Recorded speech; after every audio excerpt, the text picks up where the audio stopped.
আজকে আমরা এসেছিলাম পুলিশ সুপারের কার্যালয়ের পাশের একটি নার্সারিতে।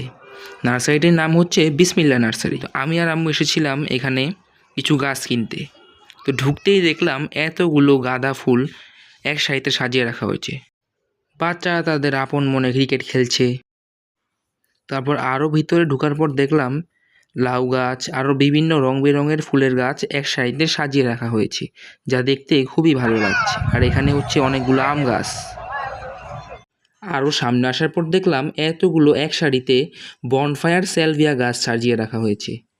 আরও এর পিছনে ছিল মরিচ গাছ বিভিন্ন জাতের। এখানে টমেটো গাছ সাজিয়ে রাখা ছিল। ফুল গাছের মাঝখানে দাঁড় করিয়ে বাবা তার ছেলের ছবি তুলে দিচ্ছে। বাম সারিতে সাজিয়ে রাখা ছিল অনেকগুলো লেটুস পাতা গাছ, আর ডান সারিতে সাজিয়ে রাখা ছিল অনেকগুলো বেগুন গাছ, যা খুবই সুন্দর। এক সারিতে এই গাছগুলো সাজিয়ে রাখা হয়েছে, দেখতে খুবই ভালো লাগে। অনেক ছোট ছোট মরিচ গাছের চারা আছে।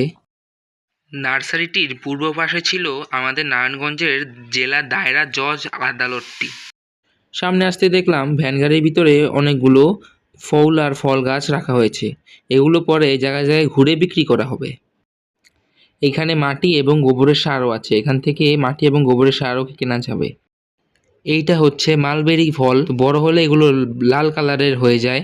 মালবেরি ফলগুলো এখন ছোট ছোট এবং কাঁচা। আমার আম্মু এখান থেকে দুটো লাউ গাছ এবং একটি পুদিনা পাতা গাছ কিনে নিল।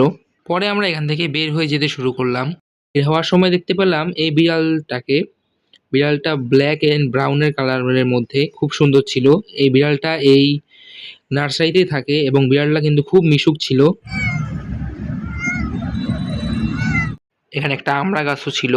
বিসমিল্লা নার্সারি এর ব্যানারটা। ভিডিওটি শুরু থেকে শেষ পর্যন্ত দেখার জন্য অনেক অনেক ধন্যবাদ। আল্লাহ হাফেজ।